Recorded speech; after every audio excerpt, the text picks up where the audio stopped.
Welcome, everyone, to the March 27th Ways and Means Subcommittee. Please stand for the Pledge of Allegiance.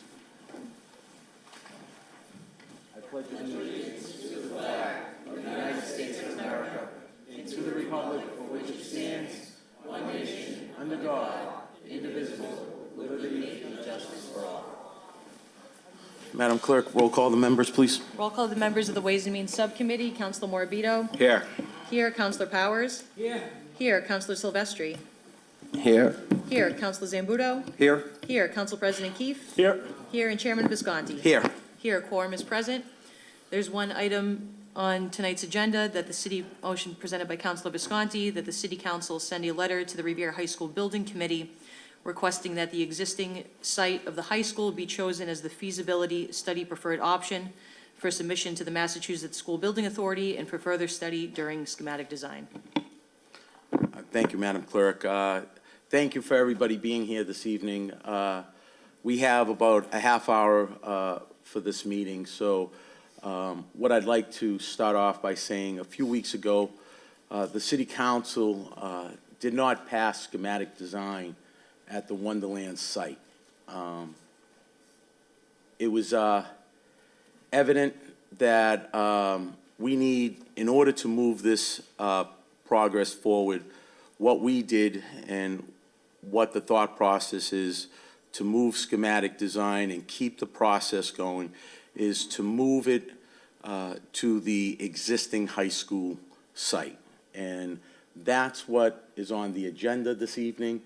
That is what the motion is for, and I'd like to keep that to be the topic as well. So what I'd like to do is first open it up to some comments from our colleagues on the subcommittee, and then open it up if anybody has any more comments. We've had multiple meetings regarding this entire process over the last month and a half, and now we're at that point where we need to make that decision. So with that being said, I'll open it up to some of the Ways and Means Subcommittee members if anybody has any comments. Councilor Morabito, thank you. So it's no surprise that to Revere residents we've been planning a new high school. The real surprise is that we are at a standstill of which direction to move forward has not been made. Our City Council has received information from trusted professionals to identify relevant costs and those unforeseen costs. The benefits and disadvantages of a new high school were all placed on the table.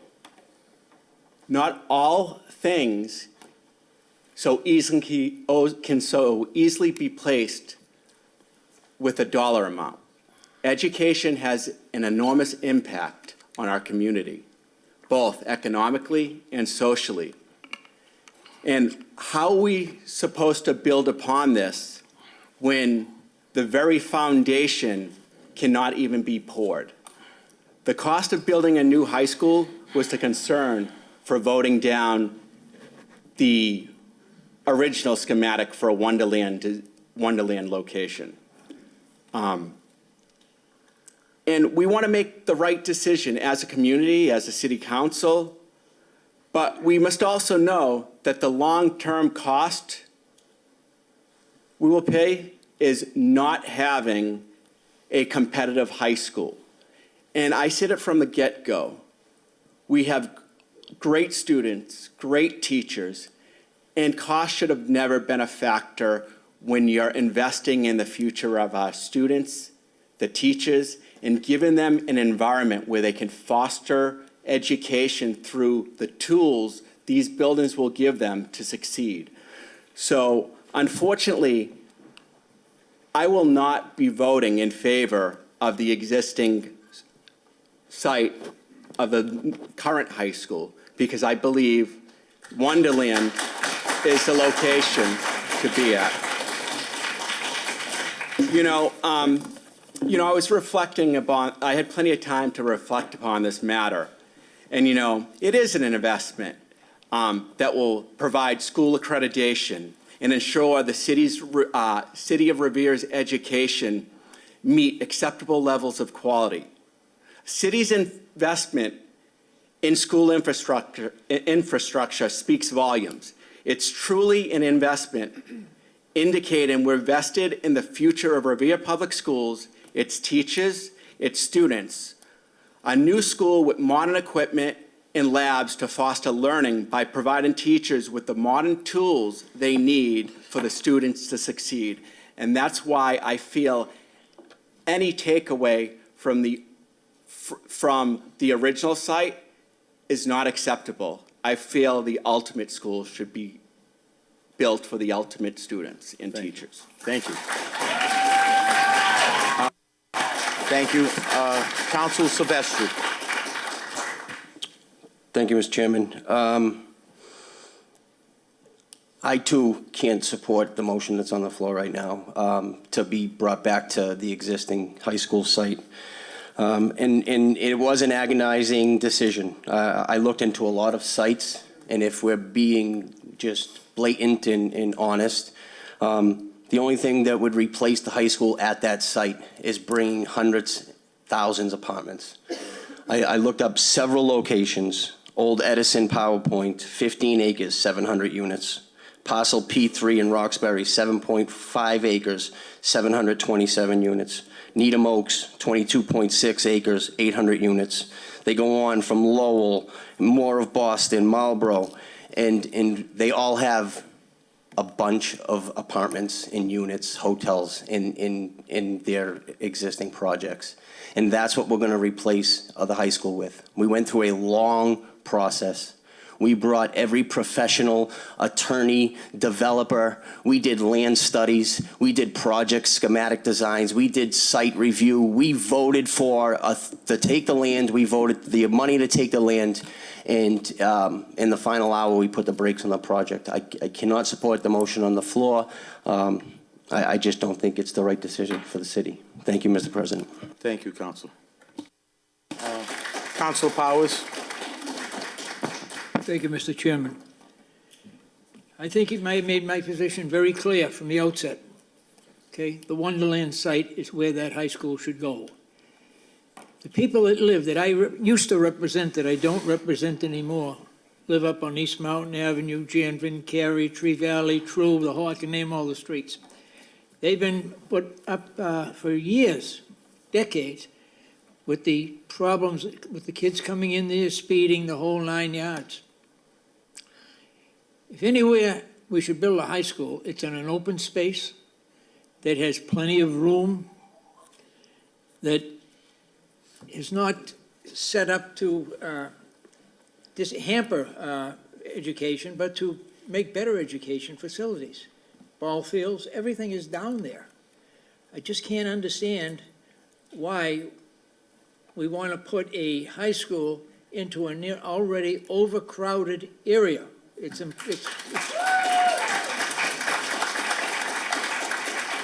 I first got on the city council, we voted for 5 brand-new schools under Dr. Dakin. Middle schools and elementary schools. Now we're coming to a crucial point in our educational system in the city. Do we want to continue the improvements we've made, or do we just want to go back to the old ways of doing business? I am going to support the Wonderland site if it comes up before me again.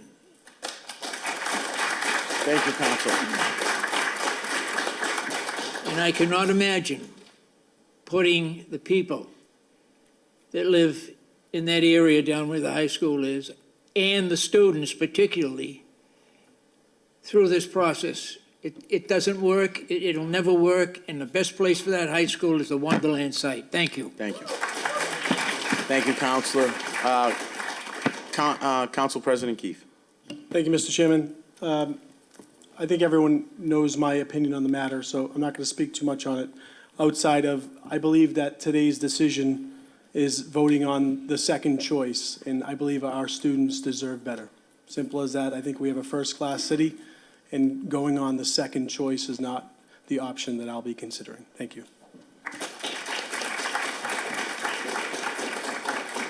Okay, with that being said, if there's no. Mr. Chairman. Yeah, wait a minute. If there's no other comments from members, we'll speak. Oh, I'm sorry, Councilor Zambudo, you are a member. My apologies. I thought I got a demotion somehow. No. With all due respect to my colleagues, I heard for months now that everybody wants a high school. The schematic design is dead at Wonderland. The only option on the table tonight is to go back to the original site. So if you truly want a high school, I suggest you vote for this motion. All right, let's Very keep- nice, very nice. Can we keep law and order here, please? I understand. Let him finish. He's Yep. not done. And then we can move on to other counselors if they So, wish to speak as well, please. There's Thank you. really no discussion about Wonderland here. This is about going back to the original site. That's what's on the table here. Yes. That's my point. I Thank you. want a high school. I want it at the original site, and that's what I'm going to vote for. Thank you. Is there any other, that being said, if there are no other members of the committee, let's continue on. If any other counselors have any comments. Okay. Hearing and seeing none. If we have a little time left, I can limit some time to the audience. I'm going to ask for people to keep it as short as possible, and then we are going to take this out and vote if there are no comments from the other councilors. Councilor Rizzo. Mr. Chairman, I wasn't really going to speak on this because we've been speaking on this for a long time For now. quite a And while. I understand that there's a lot of passion about this. We keep talking about we all want a high school, and right now it's down to where the site location is. And I think, in fairness to you, Mr. Chairman, Yeah. who was part of that building committee, I was not. In fact, I wasn't even, I don't believe, at least for a portion of it anyway. During that time, I wasn't involved in city government, but that's neither here nor there. I think what's happened, and what a lot of people may not recognize, is that things changed along the way. I know that caused you as a member of the committee to have second thoughts, and that's not an easy thing to do. I recognize that as being a member of this council for a long time. It's not easy to have a position and then be presented a certain set of facts and then have to reevaluate. That could not have been easy, and it's not easy for any of us. But when you're presented with facts, you know, the lawsuit that we anticipated, but really, you know, pushing the project numbers up higher than they already were presented to us after that period of time, 25%, almost 100 million more, and now factor in the lawsuit, factor in contamination. I mean, our own Conservation Commission hasn't even presented a report to us of how much contamination there may be. And that should, in my opinion, that should have been done on day one. We should have been presented with those facts as well. We still don't know. So there are many, many communities that, and I won't name them, but there's many around us that have built on existing sites. I mean, our high school, I'm very proud of the work that's been done there. I mean, back in 2014, we were #1 in the country in the urban school district. That was only 8 years ago. That wasn't that long ago, 8, 9 years ago. I think we've got a lot of great teachers. We've got great students. I'd like to see us come together and build a new high school, but build it to where, you know, it makes sense for the majority of us right now. I don't think any of us here, I mean, you know, so this is, you know, this city council over the years has shown a commitment. There's 4 of us, I think, on this city council right now that have seen through 5 new schools, and we've worked together and we've built them, and we want to build this one. But we're not going to be able to build it if we're just going to fight with each other along the way. I mean, this body is elected by everybody throughout the city. And we have to, you know, we have to make decisions that are financially prudent. And we have, you know, when you have so many unknowns at a site that not only has issues, legal issues, contamination issues, but also issues to take it off the tax rolls to help pay for the school. There's cause for concern for all of us. So if you take nothing else away from this today, it is not that we do not want to get a new high school to the kids in this community. We do. We're arguing over the site location, and it's not going to make everybody happy. You can't get two people to agree oftentimes. You're not going to get 11 to agree. You're not going to get a whole student body and parents and teachers and administrators to all agree. It's just not going to happen. But I want you all to keep in mind that all of us up here have pure intentions. There is a definite desire to try to get a facility that all of us are going to be proud of at the end of the day. I feel confident we're going to get there. You know, and just one last thing. I just want to say to the kids that are here tonight, I respect the heck out of their passion. They're up here fighting for their fellow students, and for students actually, quite honestly, that are going to come after them because they won't have the luxury of even going to the school. So I give them an awful lot of credit for that, and they're going to be part of that when we do cut the ribbon on that new school. It's going to be largely in part because of their efforts as well. That's all I have, Mr. Chairman. Thank you, Counselor. Anybody else wish to speak? Council Silvestri, again? Thank you for the leeway, Mr. Chairman. I guess through you, the first I'm hearing about the contamination on the Wonderland site is right now. And I hate to say this, we've went through years and years of debate and listening to professionals on this one site. And now, in a matter of weeks, we're going to flip our minds around, build a project that's more money in a worse site. We're not talking about, we keep mentioning East Mountain Ave. We're not mentioning Tapley, North Street, Ambrose Street, what the impact it's going to have on parking cars on Ambrose Park. Like, these are the things that we need to think about. In building it in Wonderland, that's why that spot was picked, was because it was a secure site. They could build with no impact on the education of the students.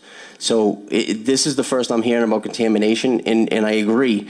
We do all have our difference of opinions, but I do not want it to be put on me that because I will not go back to a site that I don't believe is the spot for the high school, that I don't want to build a school, because I've been firm on building a high school, but I'm not going to build one just anywhere. Thank you, Mr. Chairman. Thank you. Councilor McKenna? Councilor McKenna. Thank you, Mr. President. Through you to Councilor Silvestri. 2 weeks ago, I sat down with the construction site that is going to build this high school, Consili, and they did assure me that the site is contaminated.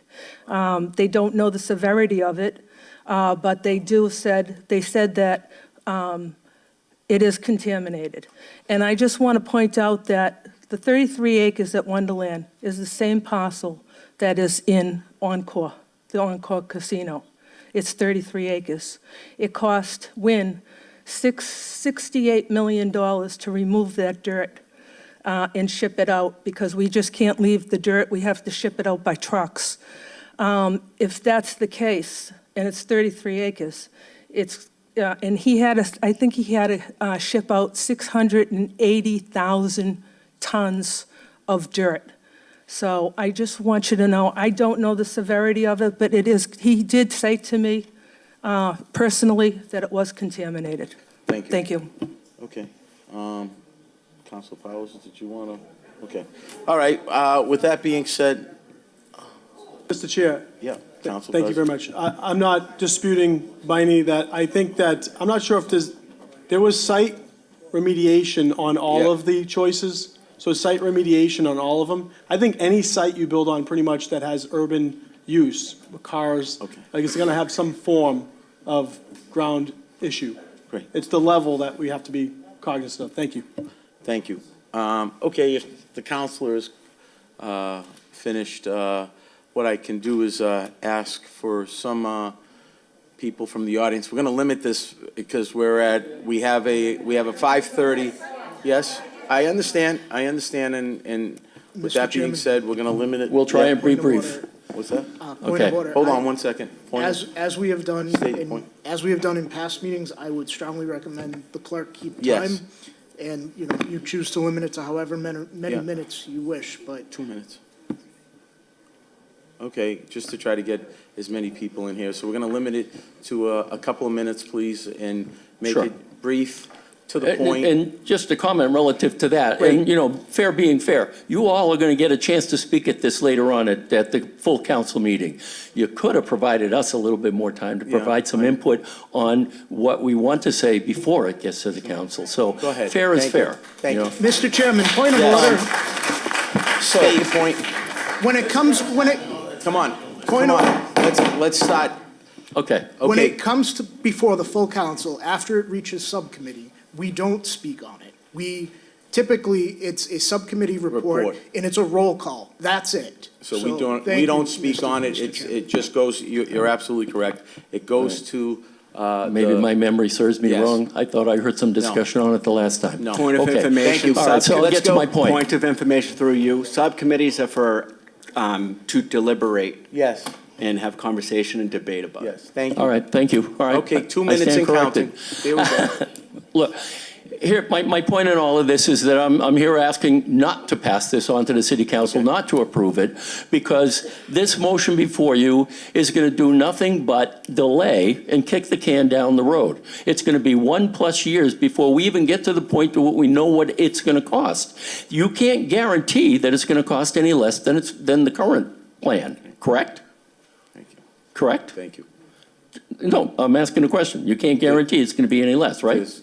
So that being said, what you're doing is kicking something down the road for 1+ years, all right? When, and I know it can be done, we can all take a breath, come together, all of our representatives in the city, the school department, the city council, the school committee, the city administration, all working together to move to make Wonderland happen. And I'll disagree that Wonderland is off the table. We all know that if we come back with a revised schematic, that Wonderland can be on the table again.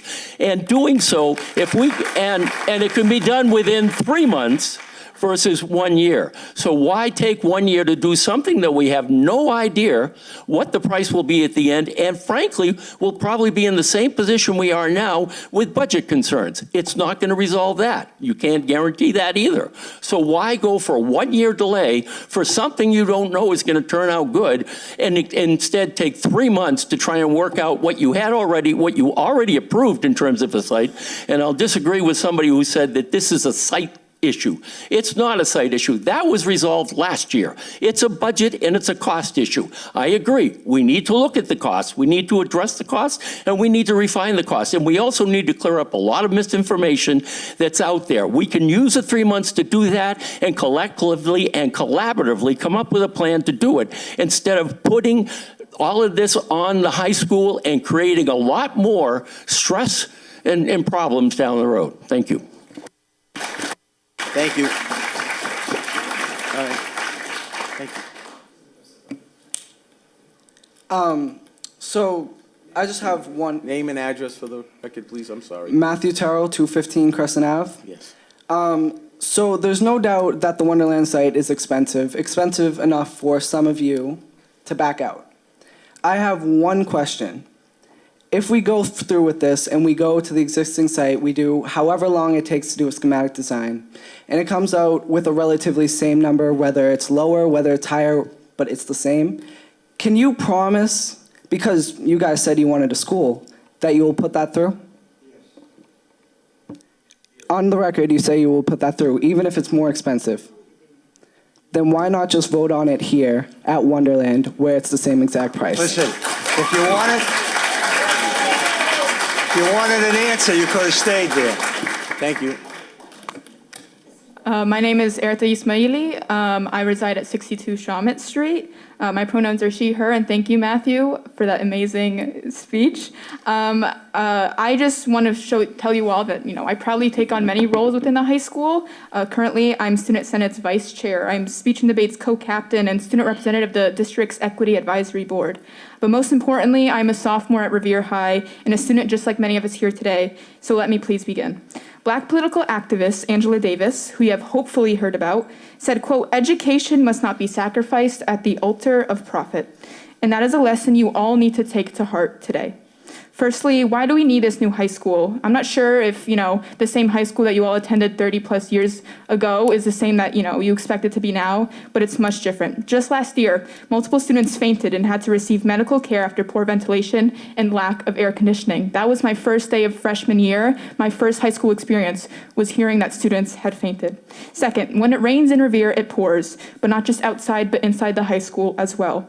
Within the past few weeks, heavy rains have led to leaks indoors, with trash cans placed in the halls to collect dripping water, and janitors left to vacuum in corners of our very own cafeteria.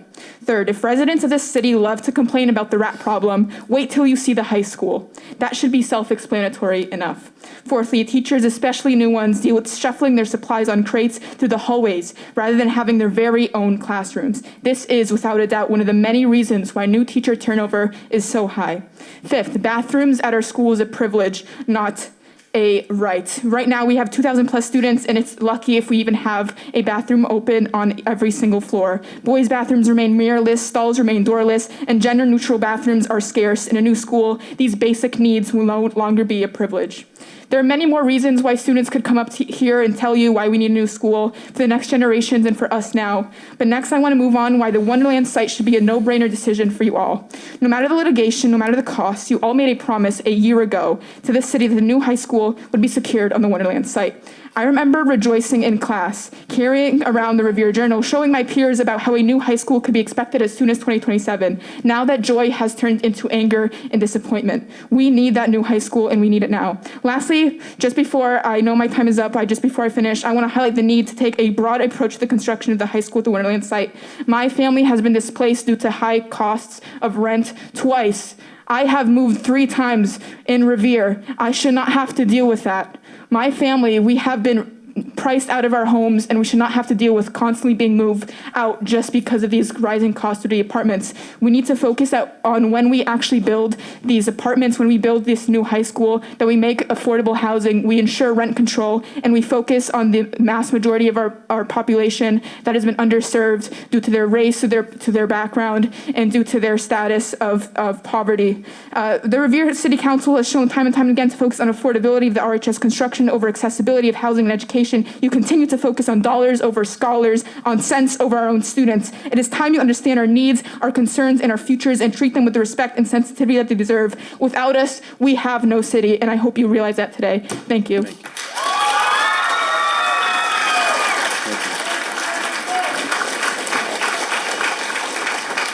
Name and address. Brian Dakin, 1 High Street.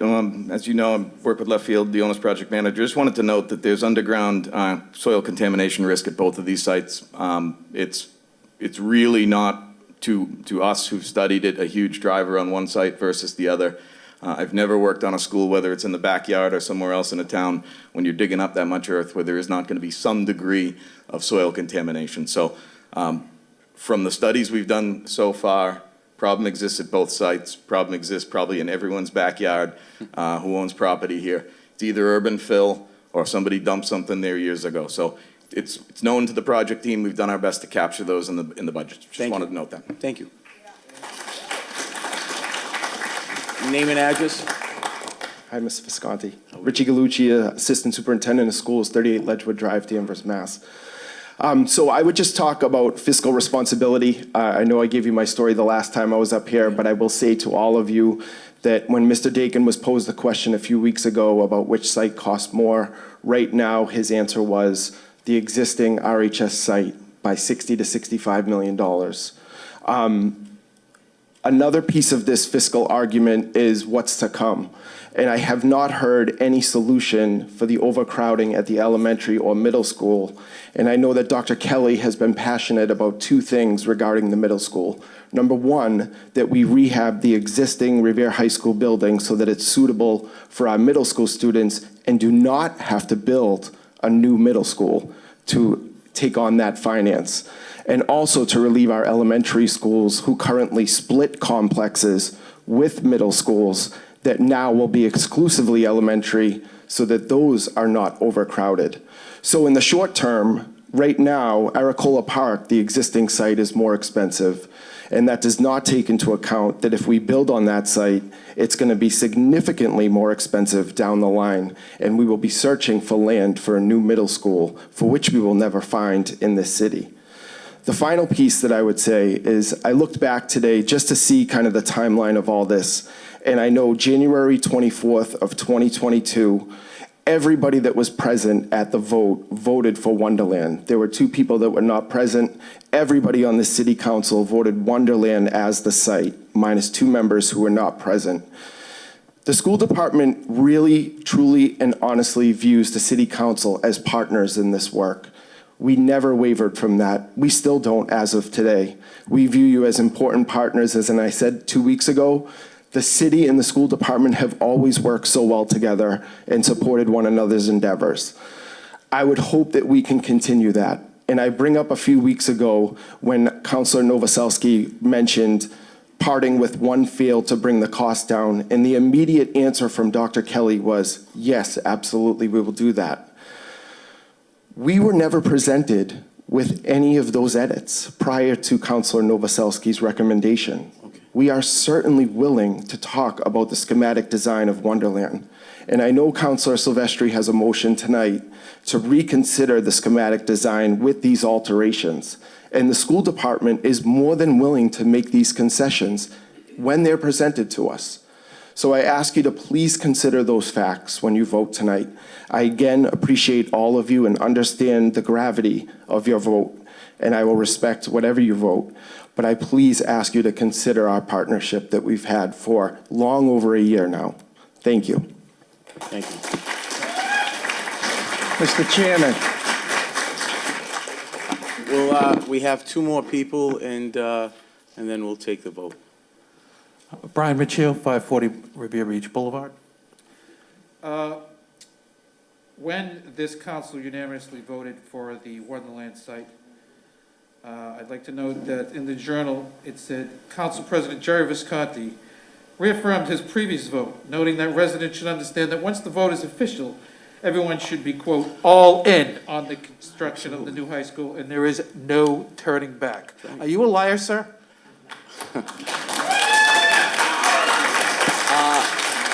Based on those comments, I'm just gonna, the information that was presented to us was not accurate, okay?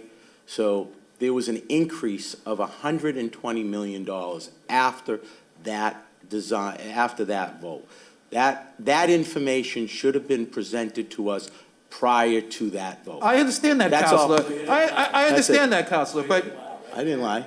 No, I understand that, Thank Counselor. you. That's it. I understand that, Counselor. Continue. Secondly, when Councilor Rizzo was running for mayor in 2019, he listed as one of his priorities, fast-track the high school. Please address the chair. Fast-track the high school. Yes. Now he proposes to go back to the drawing board Right. and restart the entire process over again with the old high school site. Is he a liar? Through you to Councilor Rizzo. Are you a asking liar, me? sir? You know, Enough. first of all, sir, Enough. I've always found you very, very inappropriate, but you're especially inappropriate this evening. I don't think so, Counselor. No, You're an elected official. no, I know so. Enough. This isn't a question. I'm Enough. telling you what I know. But let me just tell you something. Vote on the site where we think is best for it to go, That's so it. we can get tens or hundreds of millions of dollars from a piece of land that's, right now, we're in court over, and we'll go forward with it. That's what Councilor That's it. Visconti's motion is That's about. it. No, his That's all. motion, That's apparently all. to me, the way I read it is that Thank to you. end Time. the Wonderland site Thank you. as a possible site for the high school. Thank Am you. I wrong? Is this 2 minutes up? Yes. Okay. Thank you, Mr. Riccio. I appreciate that. There you go. Thank Thank you, you. gentlemen.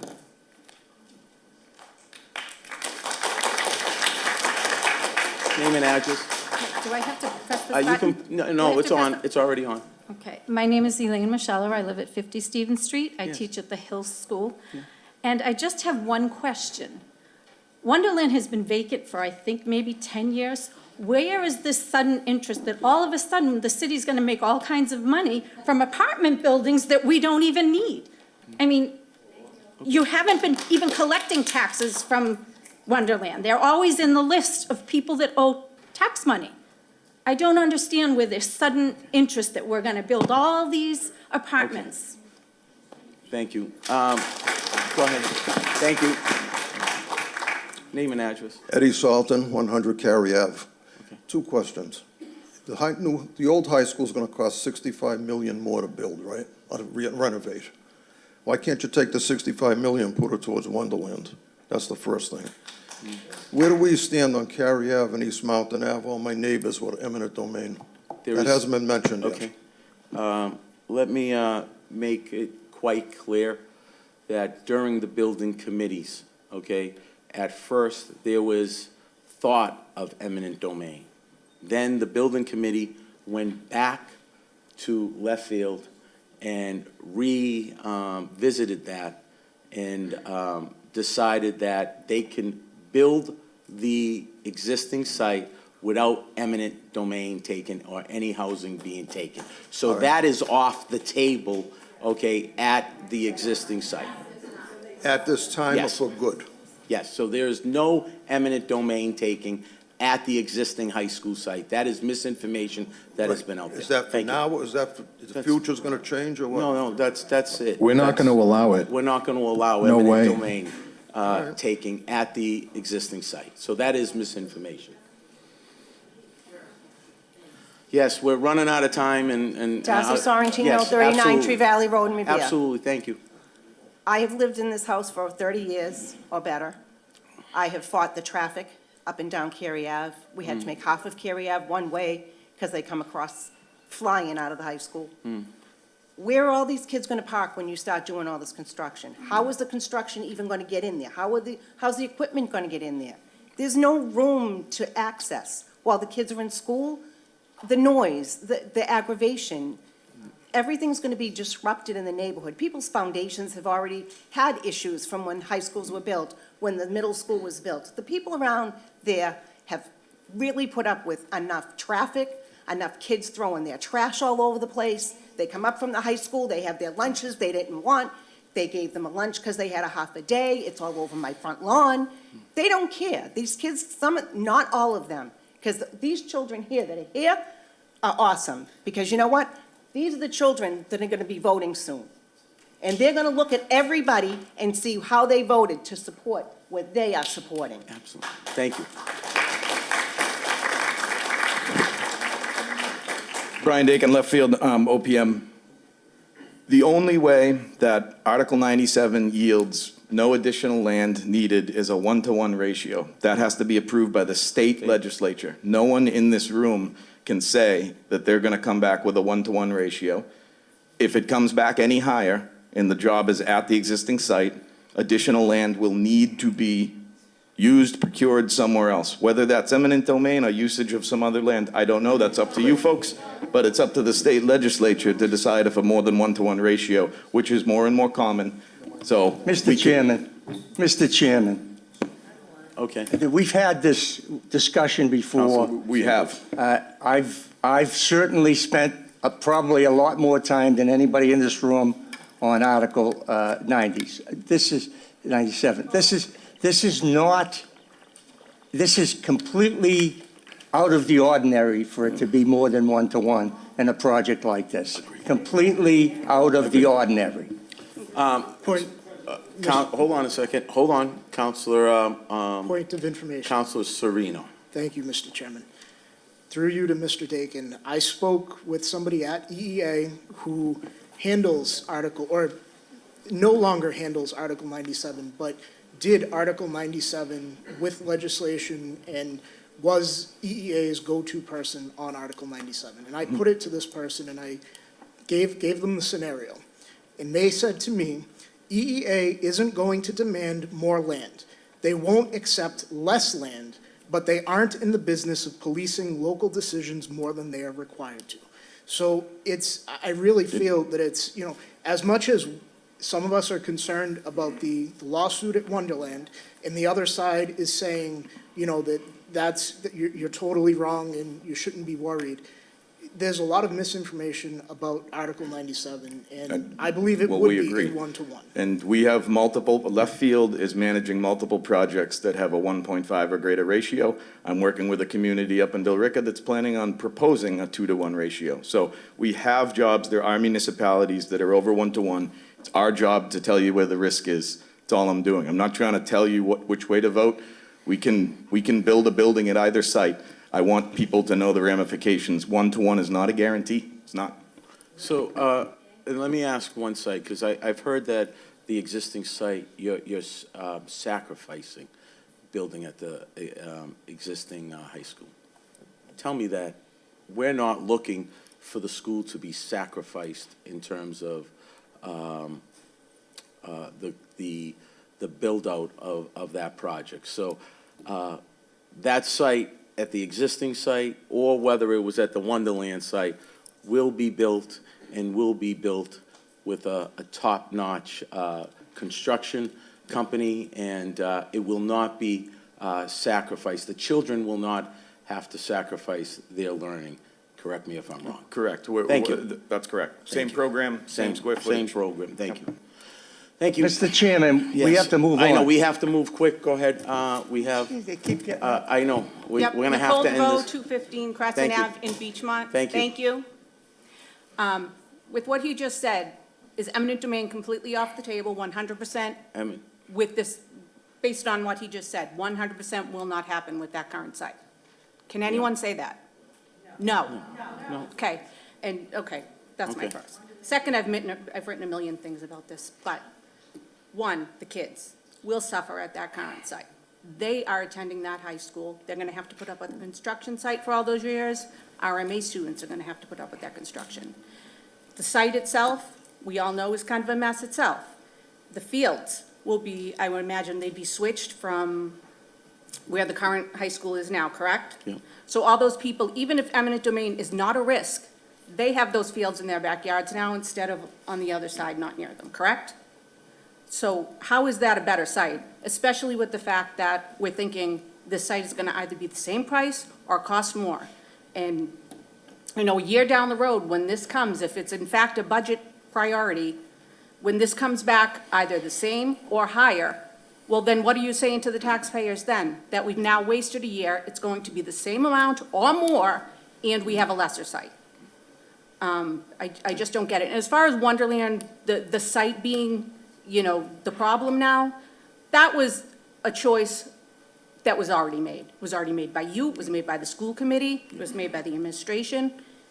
It's already made. So anything other than these new budget concerns, as far as Wonderland being the choice, it just doesn't make any sense to me. These kids deserve better in this city. Kids, anyone who has the means is looking for other places for their kids to go to school right now. And that is not fair, because every student in this city, Come on. Come on, we're gonna end this, we're gonna end this, we're gonna end this. no, Thank you. every student, Thank you. can I Okay, continue, thank you. please? Thank you. Thank you. Every student in this city deserves to have a decent public education. Thank you. Because so many people don't have the means to send them anywhere else. Thank you. Thank you. Okay, well, we have time for these last two, and that's it. And then we're, okay. Good evening, Maria Thank you. Gennari, You 38 have two- East Mountain Ave, as well as 26 High Street. I am here speaking as a representative of the neighborhood Yeah. of East Mountain Ave, Cary Ave, Tree Valley, et cetera. Eminent domain is a real concern for us. It is, and no one here can guarantee that. We know that. I don't know why that's not being considered here, or that's not being talked about enough. Those are residents that will have to live with the construction for, I'm not sure how long, a year, 2 years plus. Okay. Even longer. The residents in that area have taken on a burden over the years living near the high school. And that doesn't seem to be a concern for anyone right now, other than the residents in that area. I have an elderly mother, 82 years old, who's lived at that house for 35 plus years. No, I do not want her to move. She does not want to move. And with respect to litigation, there will be litigation if at the end of the day, there ends up being eminent domain. I promise you that we will fight it and there will be litigation. Thank you. Mr. Chairman, The last, we got, point of information. okay, state your point. So, I don't know if people could see this. All right, well, maybe Revere TV can zoom in a bit. So in January of 2022, when it was brought before the city council, all three options, the two options at the current site and the Wonderland site, at the top of the list that was highlighted by the OPM at that time, and because of hearing from residents who live in the East Mountain Ave, Tree Valley neighborhood, one of the advantages was no land acquisition needed. We ultimately decided on Wonderland back then, but one of the positives was that because they had heard from all of you who live in that neighborhood during that process of, 2021, around that time when the school building committee was discussing the current site, they reworked it, so by the time it came before us, when it reached the city council last year, we were told, and if that's not true, then that was a lie by the administration at that time, because we were led to believe that no land acquisition was needed. So, thank you, Mr. Chair. Thank you. Okay. Listen, I mean, you guys have hired us to do a job, and saying that people are lying is one thing. As I've noted, in the last number of years, it's over 2 years old, that slide, we have been seeing more and more greater than 1-to-1 takings coming back at Article 97. That's the truth. It's us doing our job that we're letting you know that's a significant risk. If we're going to build at the existing site, the city must have land up to the entire area of Aracola Park until the state legislature signs a bill that says we don't need that land. There's no lies here. There's no smoke and mirrors. The risk is getting greater as the state continues to go through. I'm not sure who your contact is at EEAA, but we've seen decisions come back much greater than 1-to-1 in the last few years, and that's what's changed since then. Thank you. Thank you. All right. That's it. Okay. Okay. No, he can speak, and we'll give you, you're the last one. Okay? Go ahead. Press the button. Name and address. My name is Ricky Tran. I live at 419 Reservoir Avenue. Yeah. I'm a part of the robotics team in the Rockasum Ladder High School. And currently, we don't have the big enough room, facility, and the rooms that we do have right now are not in the best shape. We have leaks in the band room, which can cost us thousands of dollars in equipment. And in our robotics lab, we want to expand more to give new students opportunities in STEM field and engineering.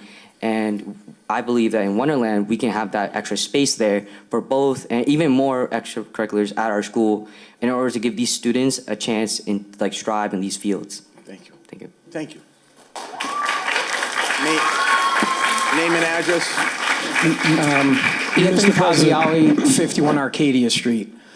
Probably going to be the most hated person in the room right about now. I have two things. First, on Wonderland.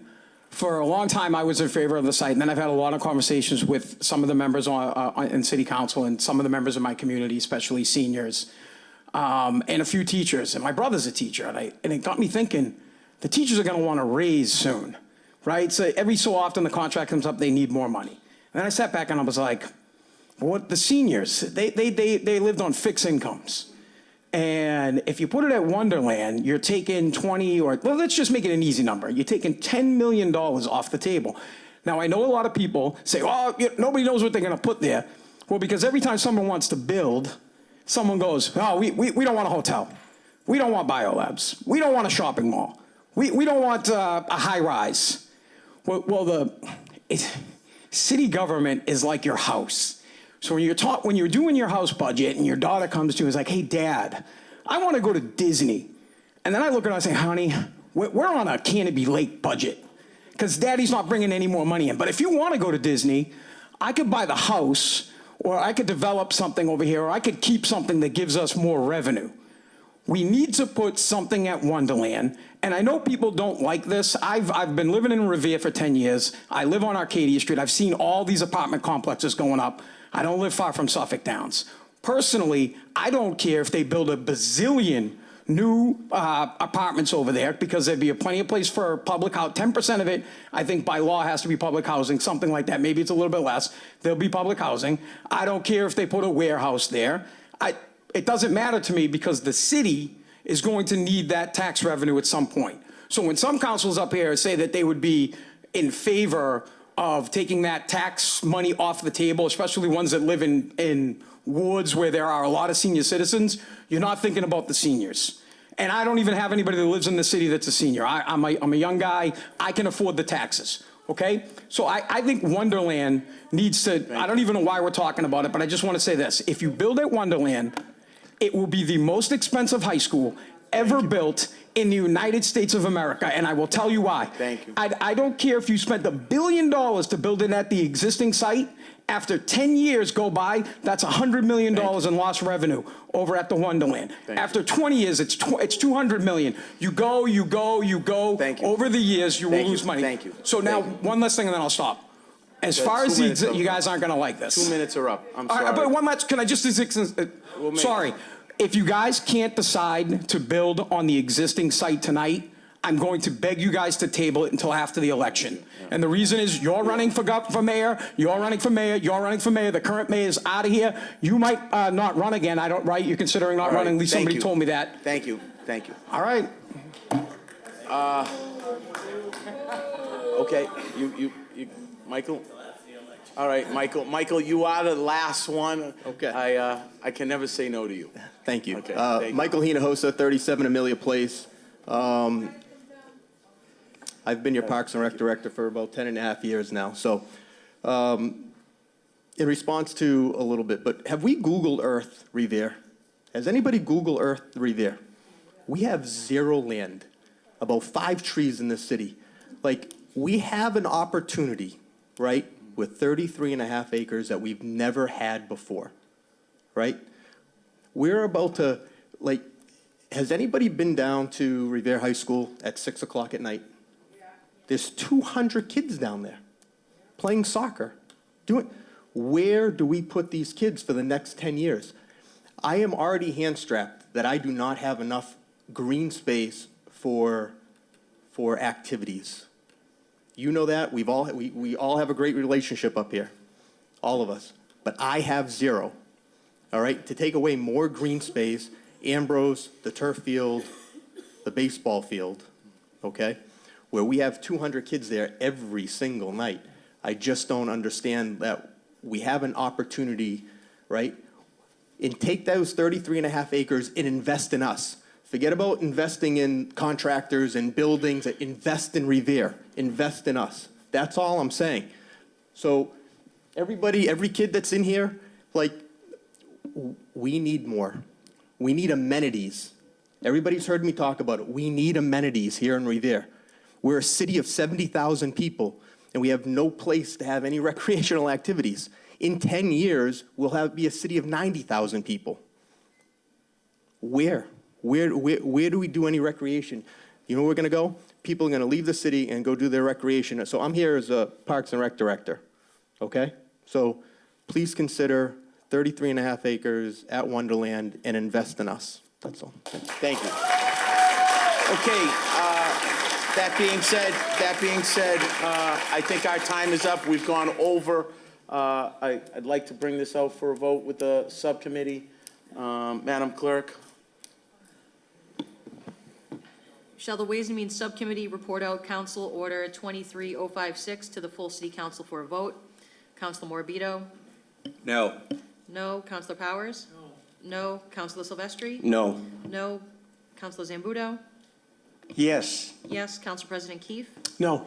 No. And Chairman Visconti? Yes. Yes. The motion will stay in committee. Okay.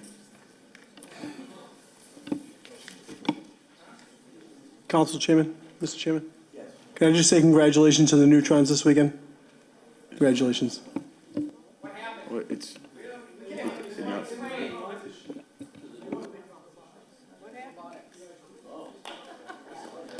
Bill, you didn't say that. Okay, the motion failed. I'd like to report it out. The motion failed in subcommittee and will be reported out at the regular meeting. Thank you.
all aware and make it understand that the current motion, can I have your attention? So there's not any confusion, and Ms. Ty, you make a valid point, so thank you. The motion in subcommittee has failed, okay? Which means that the motion in, right now, Madam Clerk can read the motion again, okay? That the City Council send a letter to the Revere High School Building Committee requesting that the existing site of the high school be chosen as the feasibility study preferred option for submission to the Massachusetts School Building Authority and for further study during schematic design. Okay, so just so that we're clear and there's no misunderstanding here, okay? The process, the way the process works is that the motion gets voted on in the subcommittee, okay, and then gets voted out in the regular city council meeting so that everyone on the subcommittee, on the council can vote.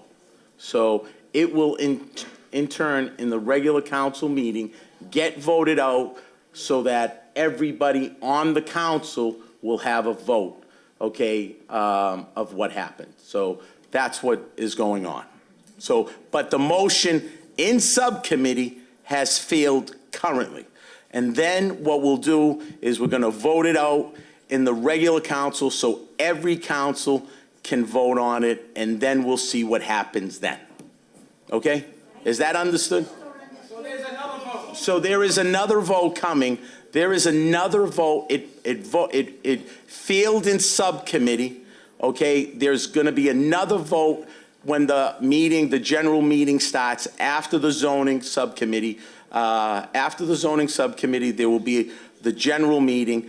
That report will get voted out, and then there'll be a vote for the rest of the rest of the council. So there'll be another vote coming up in general right tonight, right after zoning.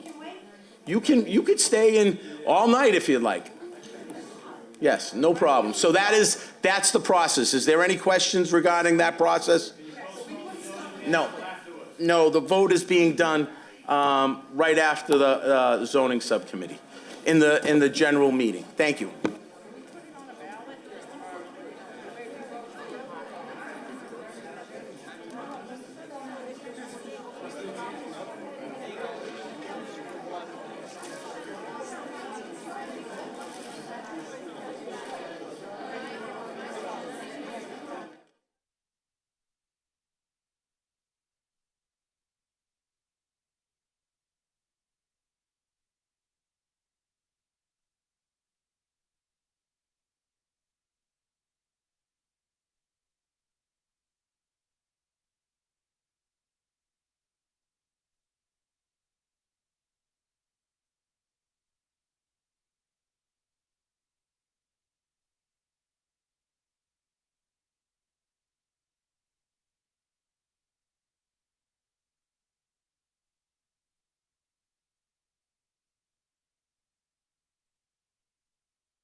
Meeting, that's fine. I We have might a challenge zoning. you next time.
So, listen, we're either going to have to leave the room or be quiet so we can have our meeting.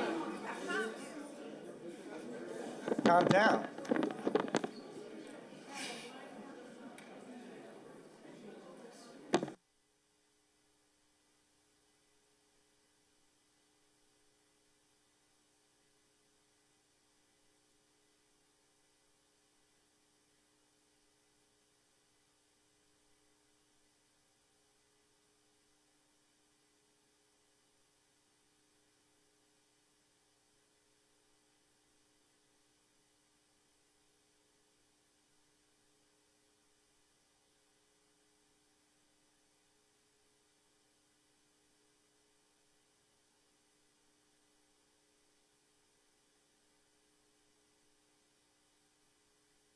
This is the zoning subcommittee meeting of March 27th.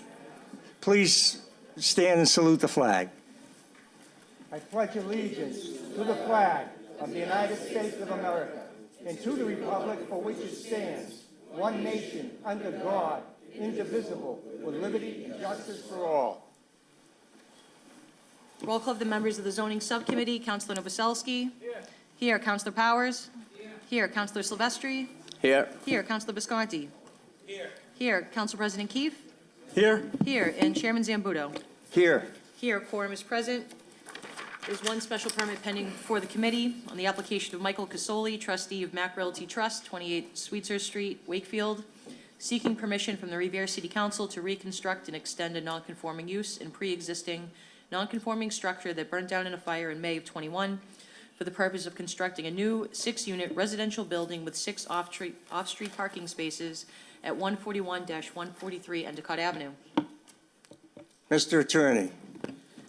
Good afternoon. Am I holding anyone up? I feel like I better go quickly, so I promise I'll try to go as best I can. I think this has already been before the City Council as well as the subcommittee. In essence, this is about a fire that took place on Endicott Ave in Beachmont. The house burned down. It was 141-143 Endicott Ave. It was a 6-unit apartment house. It burnt down. I want to clarify something. As a matter of right, the owner of this project can rebuild that house. It is a pre-existing non-conforming use. It can be built as a matter of right.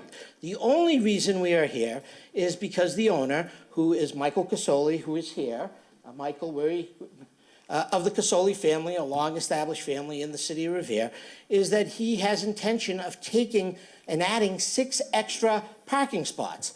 Imagine that. In the city of Revere, we're actually adding parking spots, because currently, if you go to this property and you look at it, there were no parking spots. It was only parking on Endicott Street. So what he's decided to do is actually lift the building, basically the same building, by the way, same size, same dimensions. This one's a little thinner and a little longer, and it's about 8 feet taller.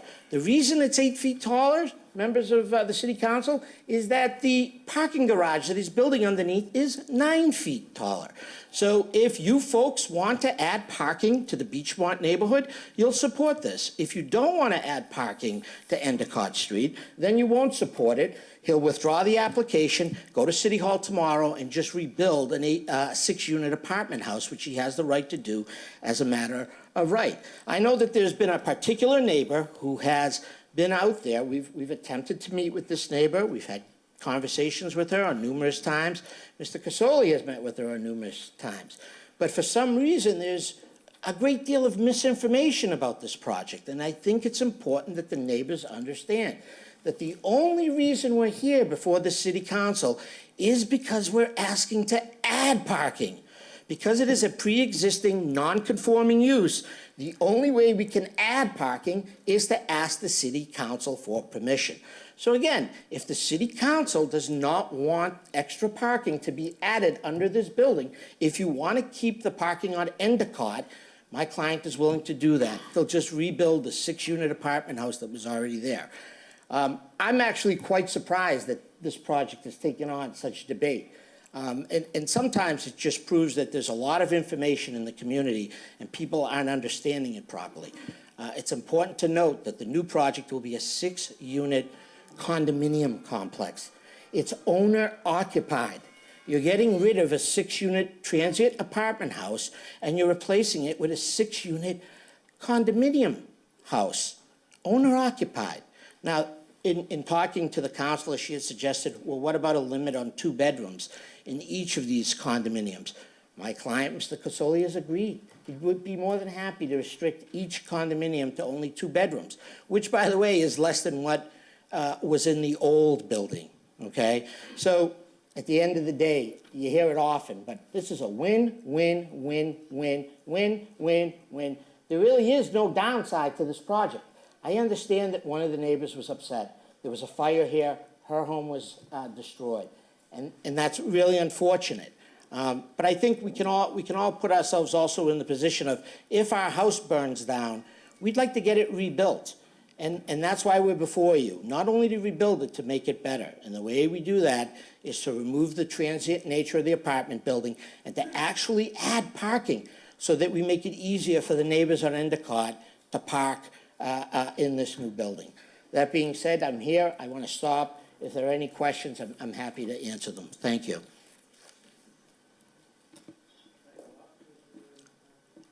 Go right ahead, name and address. I apologize. It's allergy season. My name is Laura Ross. I resided at 149 Endicott Ave. I now reside in Winthrop while I'm trying to rebuild my house at the location. So it is true that Mr. Casoli and I met once, and we walked around the site after I had come to this last meeting with you all. Mr. Casoli did not reach out to any of the other neighbors. He told me either it was going to go into condos, as he had brought the plans, I don't know if people can see them, or it would be 6 apartments. The neighborhood, of which I have 23 signatures, and the misinformation that Mr. D'Ambrosio claims I'm going on was actually given to us by the city, and it's the plans of Michael Casoli's apartment itself.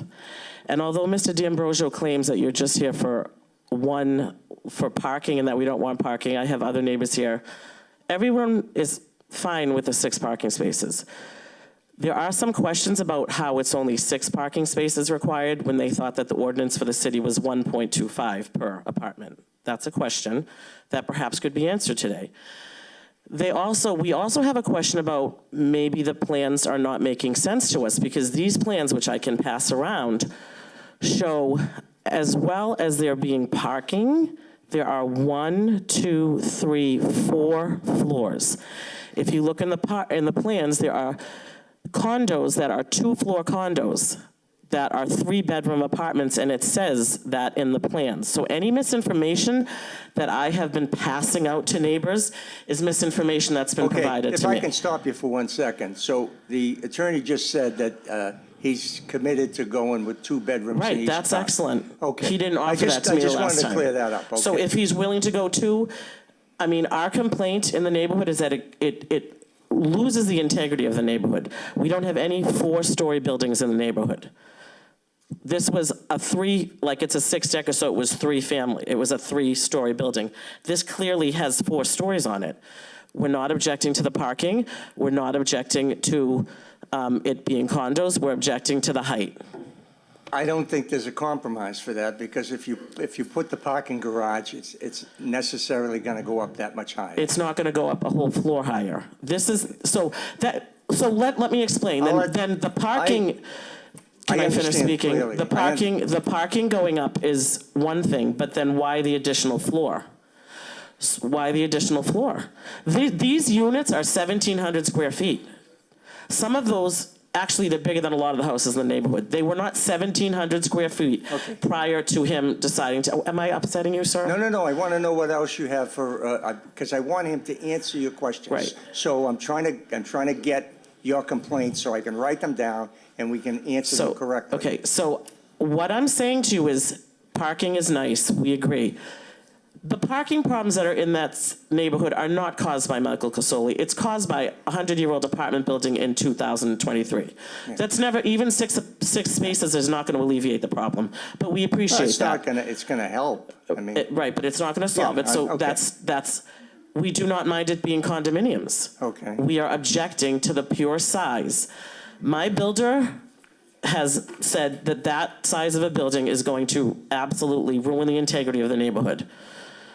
And, well, I mean, do you want to live next door to it, sir? You're making faces like there's something wrong with what I'm saying. No, you're telling me that your builder is saying it's going to ruin the integrity. He looked at the plans and saw the size of them. Is he here tonight It's to Del testify Vecchio to that? Construction, who's built a lot in the city and who has a home in this, on the street, who has All right, houses so that he built on the street. can you So give I me think a- he would be someone who would Can you give me understand what other about complaints it. you have, please? That's it. The building is too high. The building is too high, okay. That's it. Do you want to answer these questions, please?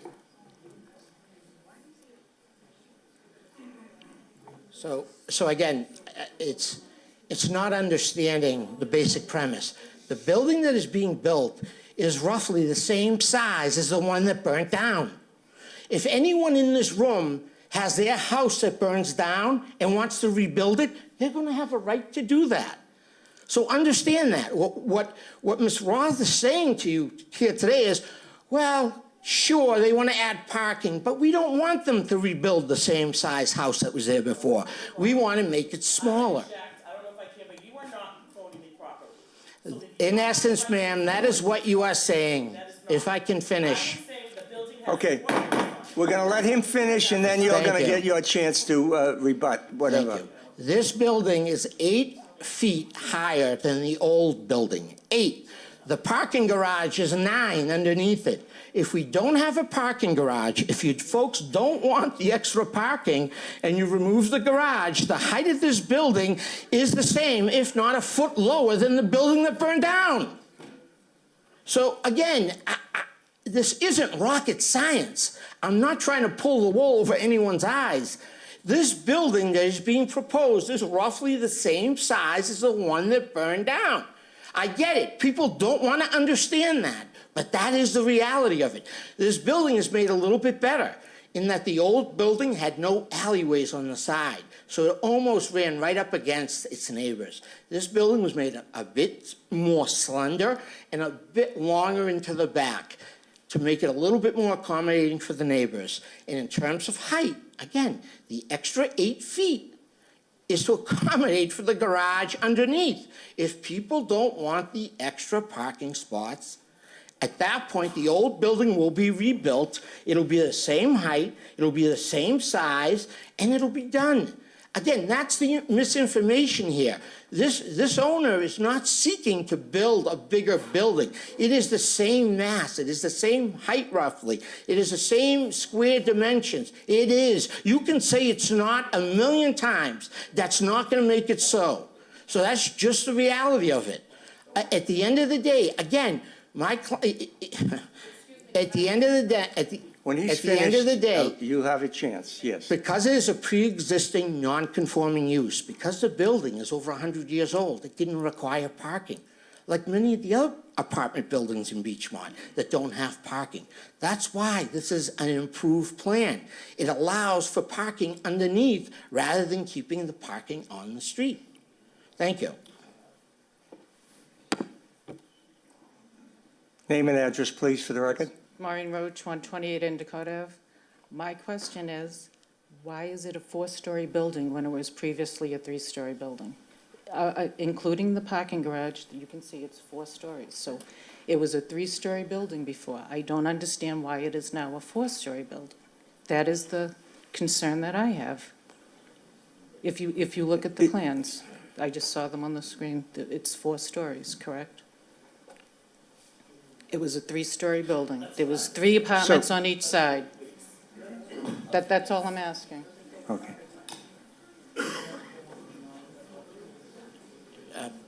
So this one situates a half floor for the top units, but it's the same dimensions, it's the same height. Doesn't matter whether it's 5, 4, 3 stories, the square footage is roughly the same. That's what we're not understanding here.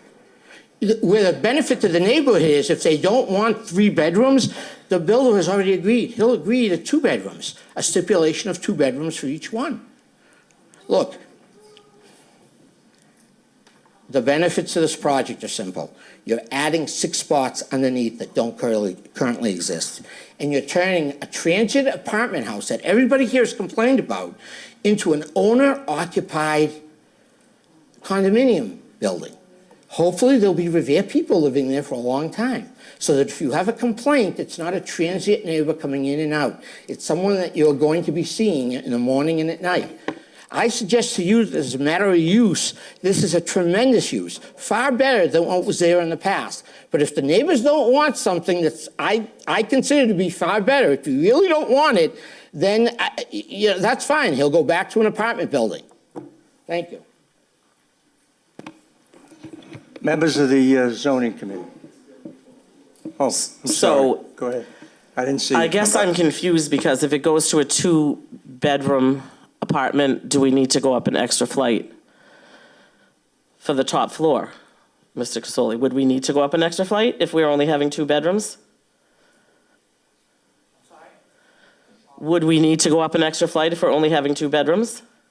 And I understand when you say square footage, but it's kind of like someone can, be the same weight and look different in clothes. So it's the same square footage, but it's not actually in the measurements when you do it. It's not the same length and width that it was before. So square footage can be the same, but the length and the width is changing, which I may remind you is why you are here, because you're asking for a special permit to change what the original footprint was as that's grandfathered in. I'm sorry this is tiring for you. But that shape of this building is not the same shape of the old building. Correct, but it's 8 feet higher because of the garage. Exactly, and that's what, it's not just because of the, so why can't it be 8 feet higher and why the extra floor? And I'm sorry, I'm building a house, so I know that 8 feet is the size of a floor. That's a whole new floor. So I'm not it's a little frustrating to stand up here and and I also lost my house, and so I'm rebuilding my house. And I don't, and I've lived in this neighborhood my whole life, and I still live here. Mr. Casoli no longer lives in this Revere. I don't know if he ever did live in Revere. Perhaps his relatives did. But Mr. Casoli himself does not currently live in Revere, and nor will he. And in terms of if it's a threat that I'm either going to get a condominium or transient people in an apartment building, some of those transient people that you speak of, I didn't complain about them. I complained about Michael Casoli. We're friends of mine and lived there for 30 years and raised their children. My best friend grew up in that apartment building. So the problem isn't the people that live in the building, sir. It's how the building was managed. And I would hope that when we have a city council like this, already being forewarned of the type of a landlord that this particular person is, they would be certain to be on top of this. So I'm not sure if it's a threat that you keep saying you're going to get an apartment building back. No one's complaining about an apartment building. We are complaining about the management of said apartment building. And once again, no one is saying they don't want parking. No one is saying we don't want condos. We are asking a question about why it has to go up another flight, and no one seems to be able to answer that. Mr. Attorney, can you answer that? We should have an incredible agreement then. Because with the condominiums, you're losing the manager, you're losing the landlord, you're gonna have new neighbors, right? So is this really about punishing Mr. Casoli, or is this about having a better structure next year? Mr. Chairman, address the chair. Okay. Look, I think you've all... Ma'am, I've met with you, I've talked to you, Mr. Casoli has met and talked to you. The bottom line is you have an axe to grind, and that's why you're here today. Because with all due respect, look, at the end... Mr. Chairman, can we have some decorum, Mr. Chairman? At the end of the day, I think the proposal is pretty clear.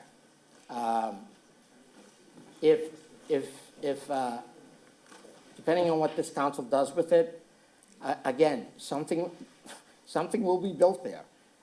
It will go back to being a six-unit apartment house with no parking being located on the street.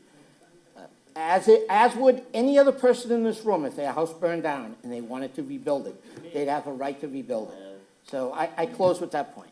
Thank you. Committee members, Council McKenna, of course. You're the ward council. Yes. Thank you, Mr. President. Mr. Chairman, sorry. Oh, go ahead. I didn't know you were waiting to speak. Go right ahead. Name and address for the record. Andy Carey at 146 Bellingham Avenue. My property backs onto Miss Ross's. It was one of the properties that was severely burnt, and I'd like to record my thanks to the Revere Fire Department for saving it. My question is, the gentleman says that the building is the same square footage, but on the plans that show the existing, what was the foundation, the plans now show, I would say, 20 to 25% extra square footage. I think the setbacks, I think the rear setback is something like 13 feet, which is really short according to the zoning. I understand a gentleman can rebuild as a right, but I don't think that the square footage is the same. I'm not complaining about the height necessarily, like Ms. Ross says it's a bit too tall. I'm complaining about the setbacks from the front line to the rear line. That's all. Thank you. Thank you. Council McKenna. We'll let the attorney speak first. One of the initial complaints that was had earlier on in this process is that the buildings that are there, a lot of these older, pre-existing, non-conforming structures in Beachmont run up against each other, and none of them comply with any of the modern setbacks. And so here, with this particular building, you literally had 3 feet on each side, 3 feet. And so one of the biggest complaints is, well, you know, if there's a fire and you're only 2 or 3 feet away from the house next door to you, it's going to catch fire a lot easier.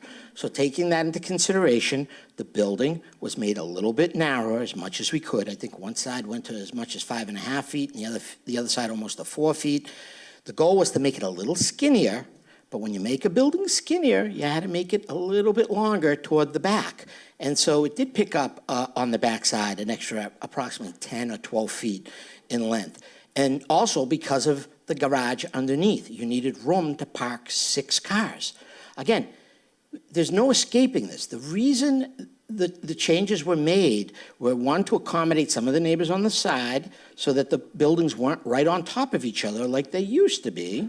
And number 2, to accommodate 6 parking spots under the building. Parking spots that would otherwise be on Endicott Street. So if this project is pulled or voted down, he will just get a building permit, build the 6 units, same size building, roughly same square footage, and the 6 spots will then be back on Endicott Street where they were before. So I know I sound like a broken record going round and round and round on this, but that's why we're here before you. The 6 spots did cause a bit of a change to the dimension of the building. Thank you. Council McKenna. Do you want to speak, sir? Okay. Thank you, Mr. Chairman. I've known Laura all my life. I had her parents as religion teachers. I understand, listen, I live in the same house that I was born in, and to lose everything that you did, I can't even imagine that. I really can't, because I love my house, and my house is just like yours. It's wooden. It's 1846, 64, and it's very old. And I don't know what you've gone through. I'm sure it was devastating. I do agree with the 6 parking spaces.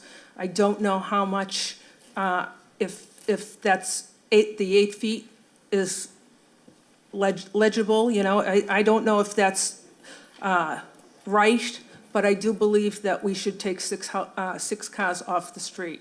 We have, in Revere, we have, if the house is older than, I think, 1923, and I could be wrong about this, you have by right to park on the sidewalk, because back then they didn't make driveways. So you have by right, you can park on the sidewalk. When there's a couple of questions I want to ask, but the first thing is, I don't know if the 8 feet is, in fact, the underground parking, or if the 8 feet is going up to make 2 floors of condos where you're saying it's 4 floors. I know in the plans, I see a loft in one of those, on the 4th floor, on one of those, on both sides. So he's saying there's only 6 units, but there's a loft there, you know. And he did take off the 3 bedrooms on the top. He put 2 bedrooms. The other thing is, I talked to Frank Stringy yesterday, and he assured me that on site plan review, that no one can rent, or you can't have an Airbnb. If someone buys this place, they can't rent it out. That's the stipulation, and they cannot make it into an Airbnb. It has to be owner-occupied solely. So that's the stipulation in the site plan review. The other thing is we had a deck. We got rid of the deck. I asked them to go from 3 bedrooms to 2 bedrooms because, listen, I don't want to inundate more kids in the city. We don't have the room. So he did do that. He complied by that. I'm wondering, I mean, I would hate to go back to what we went through for years with that house, with renters that were, you know, some of them weren't good to be there. I mean, I know Bonnie, she was there for 30 years, she lost everything. I mean, I wouldn't want to see any transient people go in there and, you know, be disruptive like you went through. You went through people smoking around the house. You went through grilling, people were grilling on the house. So I wouldn't want to see that for you. I'm wondering, and I'd hate to lose the condos, because I think if you look at Endicott Ave, you'll see that people are starting to change the faces of their houses. They're starting to knock down old houses, and they're starting to put modern houses around Endicott because of the view, because of the water view. A great example is Richard Penta, former Richard Penta, Councilor Richard Penta's house was just knocked down, and they're redoing it. 2 houses down from there, the Arabitos, they had an old house. They knocked it down and they made 2 condos side by side. So you are seeing the facade of the neighborhood, especially on Endicott Ave and Bellingham Ave, change because everybody wants an ocean view, everybody. And in that house, you have an ocean view. And you said it to me on the phone the other day. You said, anywhere, 1st floor, 2nd floor, 3rd floor, you have an ocean view.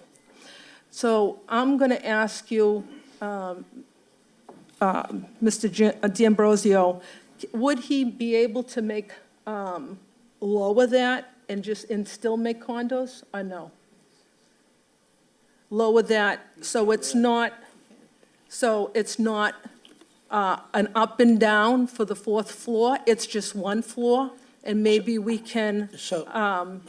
Understand what the request is. The request is that if a home burns down and you're building it back to roughly the same square footage that it was before, you're asking them to change it now. You're asking him to diminish square footage. And that's where he would draw the line, because he's basically saying to everybody, I have no issue with there being 2 bedrooms, none whatsoever. Okay. But you're asking now that the home itself, which was there before, that it be reduced in size from what was already there and allowed. And I think anybody that's sitting here in this audience, if they had a home or a piece of property that burned down and simply want to rebuild something that's comparable and in fact make it better by adding parking, and you're asking them to make it smaller, and he has to do that trade-off, it wouldn't be worth it. Why would you shrink your property in size? I think it's an unreasonable request, to be quite frank. I think your request on bedrooms is very reasonable. I think there's no issue with that. He's more than willing to restrict that and make it a condition of the special permit, that it be only 2 bedrooms. I also think you're going to have a beautiful brand-new building with 6 units that's going to attract wonderful owners to be part of a tight-knit Beachmont. not people that, and tenants are wonderful. I'm not complaining about tenants, but what I'm saying is tenants come and go. Some are there 5 years, some are there 10, some are there only 12 months. And you remove that aspect of it. And when you're having people live in this property, which is brand new and only going to raise the property value of everyone around it, right? Because you're talking about new piping, new plumbing, new electrical, right? The city's relying on builders when they put in new structures like this to upgrade all of the water and piping and electrical around it. My understanding, there's a bit of a flooding issue there. That's going to be addressed in the reconstruction project. So there's a lot of betterments here that are going to benefit everybody in that neighborhood. And I would tell you, if I were living next door to it, and I can say this unequivocally, and you were going to build put in 6 luxury condos, boy, I think it's a very nice positive to the neighborhood, both from a property value perspective, also an enhancement perspective, and a neighbor perspective. You're going to be dealing with people that you're going to see every day. So if someone's parking in front of your house or spilling a soda can or throwing a can or paper in your front yard, they're not going anywhere. They own the property. You're going to have an opportunity to talk to them. They're going to be part of your neighbors. In fact, I fully expect the 6 people who move in to be here opposing one of my other projects in the future. Because that's just how it always is, right? People move in, they become part of the community, and it's a good thing. That's good development. That's exactly what I would want if I lived in that neighborhood. Again, that's my perspective on it. Attorney D'Ambrosio, may I ask you a question, one more question? Do you know the original room sizes of those apartments? It's roughly the same, because that building was wider and shorter. This building is thinner and further out. The garage level is 9 feet. The building is currently proposed is 8 feet, 7.5 to be exact, 7.5 feet taller than the building that was there. So what I'm saying to you is that 9 feet underneath, if you got rid of that garage and got rid of the parking underneath, this building is probably a little bit shorter than the one that was there. So it really does come off to a trade-off. Do you want the parking or do you not want the parking? And it always comes back to the parking, you know? And again, if folks don't want it, then the council will vote it down and he'll build what he builds and we'll go from there. But in any event, thank you. Thank you. Councilor Novoselsky. Thank you, Mr. Chairman. I don't know Laura. I don't know Mr. Casoli. But I, like Councilor Zambudo, have been in the construction business for many years. Now, I'm reading these plans, and it was stated before that you would reduce it down to 2 bedrooms. The problem is you have 1 floor with 4 half-quarter apartments. It's a loft building. The first floor is 1 level with 2 bedrooms. The second floor has 2 apartments. The third floor has quarter apartments. So the 2 second floors can go up another floor to those other bedrooms, and the ones on the 4th floor can go down a level to 2 additional bedrooms. And I can't see why he can't put those 2 bedrooms on 1 floor and eliminate the whole quarter floor. And I believe it can happen. I know you want to say it luxury, but I see 8 units there. The way it's built is 4 floors with the parking underneath. And so I see the 3rd floor can be eliminated, drop it down that another 8 feet, and you still have 6 units with 6 parking. So that's what I would recommend very highly to you guys. Councilor Silvestri. Thank you, Mr. Chairman. I just want to clarify the things we're arguing back and forth here. Do we even have the ability to prevent these things? You know, the attorney keeps stating that it's either parking in an apartment building or condos with the parking. So with no parking, we're getting apartments. Condos, we're getting with the parking. All the other stuff that we're throwing out there, do we even have the ability to be arguing this stuff? Well, we do because it's a special permit. However, the question is, do you want condos there or do you want apartments there? Because they have the apartments by right. If I was their neighbor, I would want the condos there, okay, by far. All right. Can I say something? Like, build the exact same thing that was there and sell them as a condo. We live near the T. We live near the beach. You can get I have people in my neighborhood that moved in and bought large houses that don't have cars. Like, I don't see why we can't have condos both ways. Any other committee members? That's it? There's 23 signatures on You have the signatures? I gave them to Mr. Keene. So if I could So- address one point by Go right ahead. These are condominiums, so there's a condominium association.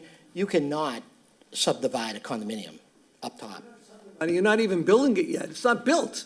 It's a one-floor condominium instead of a two-floor condominium. You have 4 floors on this building. Before, there were only 3 floors on this building. Square footage is the same, but correct. You have 4 floors on this building with parking under. Right, but And you the can square still do footage 3 is the floors. same. You can still do 3 floors with parking under and have one level No, of but you're condominium. reducing, it wouldn't work, because you're reducing the square footage. You're making- adding in the back. No, you're reducing, this building is roughly the same size as the building that was there. Listen, That's why you're Counsel, not. with all due respect, Yeah. you know, we've been friends and we've been on both sides of the board and Yeah. many times. Yeah. I would vote against this the way it is right now.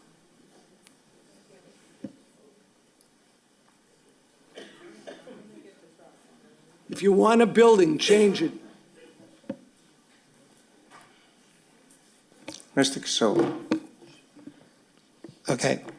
First of all, my name's Michael Casoli. I live in Wakefield, Massachusetts, at 28 Sweetser Street.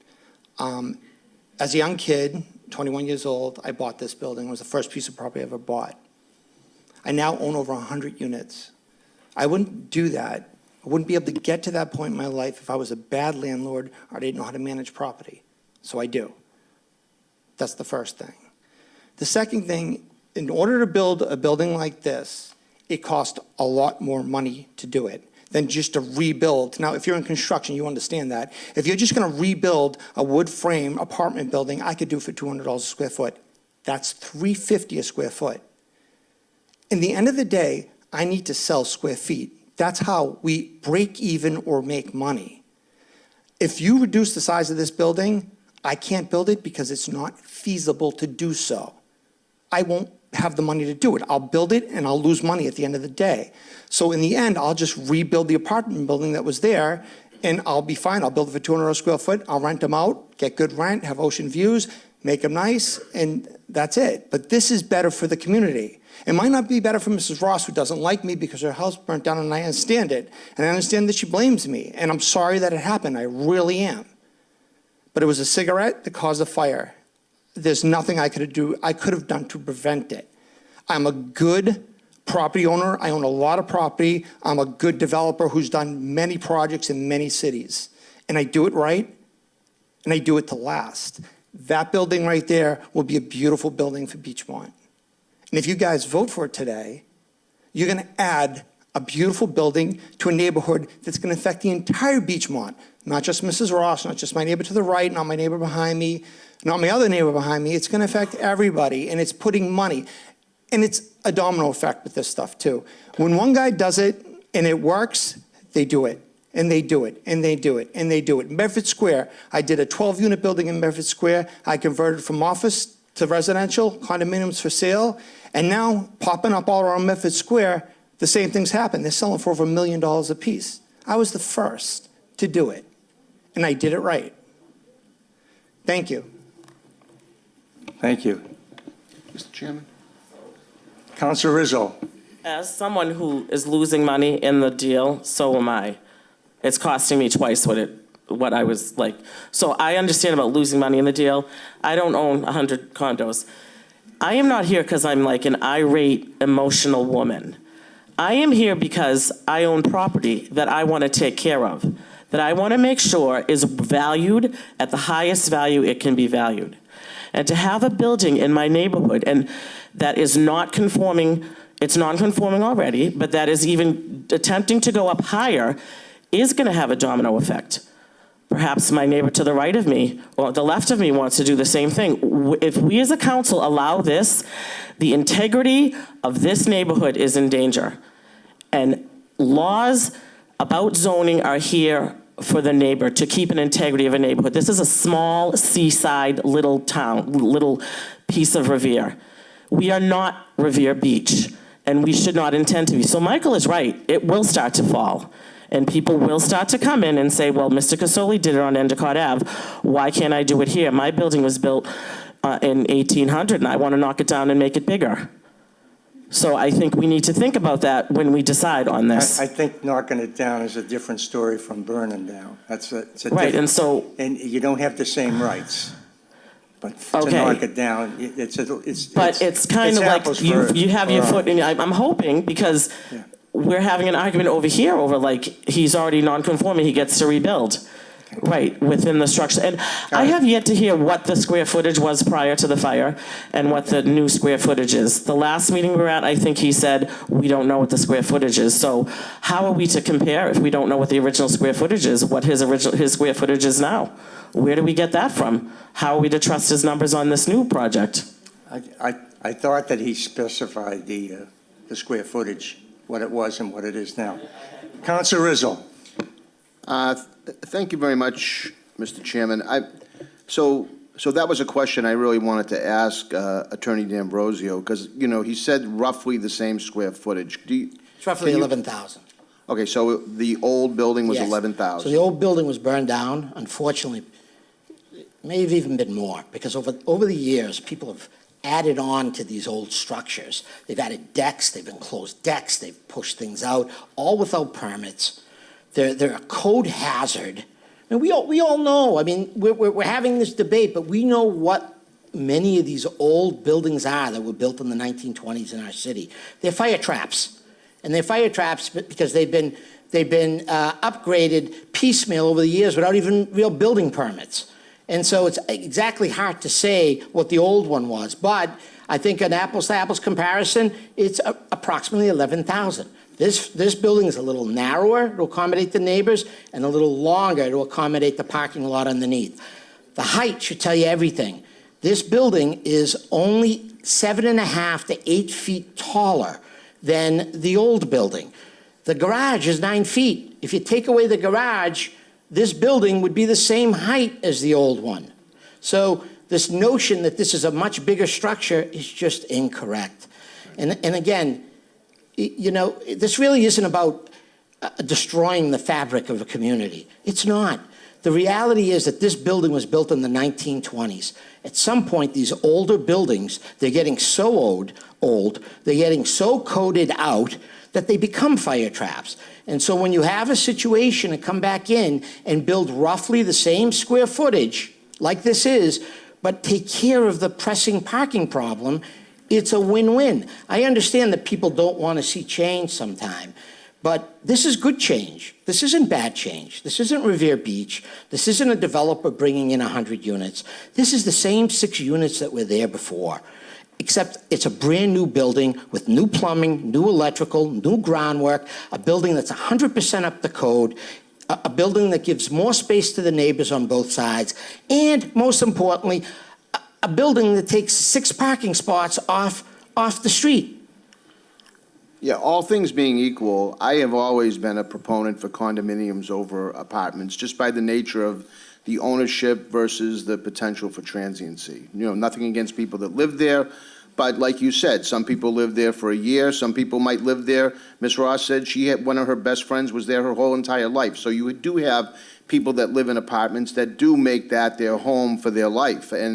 But, you know, by and large, you know, with the ownership factor in condominiums, I think it is a plus. And the one thing that I'll say, and the one thing I took away in prior meetings, and it obviously, you know, it just, you know, as someone that doesn't live in that neighborhood, but there was clearly a problem in the past with the owner, Mr. Casoli, and Ms. Ross. There was, I heard, you know, one thing after another thing after another thing, and, you know, I obviously empathize with Ms. Ross because nobody wants to live next to a piece of property that it's not being maintained. So I would just say this, that if there are, maybe she did go through this, but we have inspectional services here in the city. If there are problems, whether it's a condominium or an apartment building or just some two-family house next door to you, you can take advantage of inspectional services to go out and try to correct those problems. So, but I just wanted to clarify, first off, the square footage, because when you say roughly the same square footage, I want to know exactly what roughly. It's what roughly 11,000, the means. current building. The problem is that the old building, because the decks were built out and there were ad hoc pieces, it might have even been bigger, to be quite frank. We're just not sure because it burned down. And because of all these ad hoc additions over the year that were done without permits, we don't even know what it was. Again, the building was built in the 1920s, I believe, 30 years before the current zoning ordinance. Okay. Thank you, Mr. Chairman.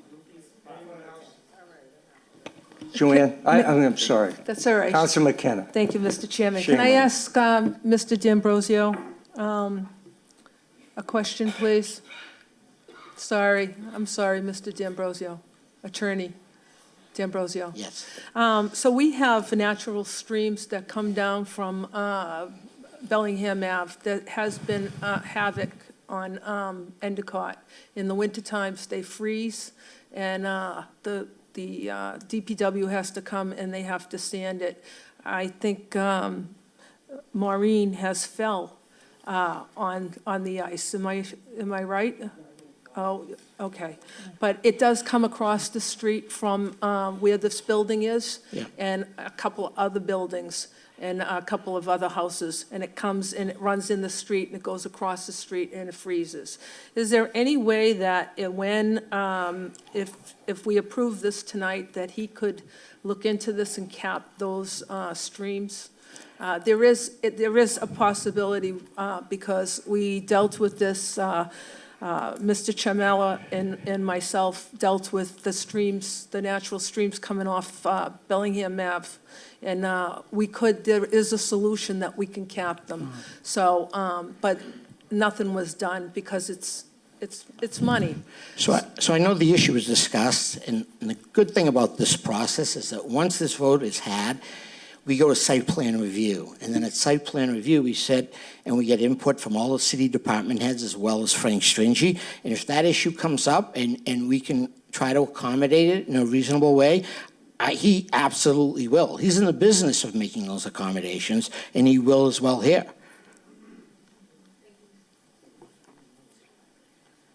Councilor Novoselsky. Thank you. Thank you for the latitude, Mr. Chairman. I'm looking at the site plan, and it looks like you're only going back 13, you're going to be 13 feet, 11 inches from the property line from the building. Okay, normally it's 20 feet. So you're gaining all that. The original building, and you're going back about 40 feet larger than the original building. So you're gaining, I can't see why you can't put a condominium on one floor. There are plenty of condos on Ocean Ave that have one floor, and they're a smaller square feet. I can't see why you can't do it by eliminating that third floor. I understand you're in money and you're talking the cost, but it's gonna cost you less to build this building. It's gonna cost less to just build what was there, Counselor. Counselor, I didn't interrupt you. Thank you. You're coming down a floor, so it's gonna cost you less to build the building. As far as I'm concerned, the building is too big. You shouldn't have lofts on 3 floors for 4 units. You can do it on 1 level, and that's the way you should do it. Thank you.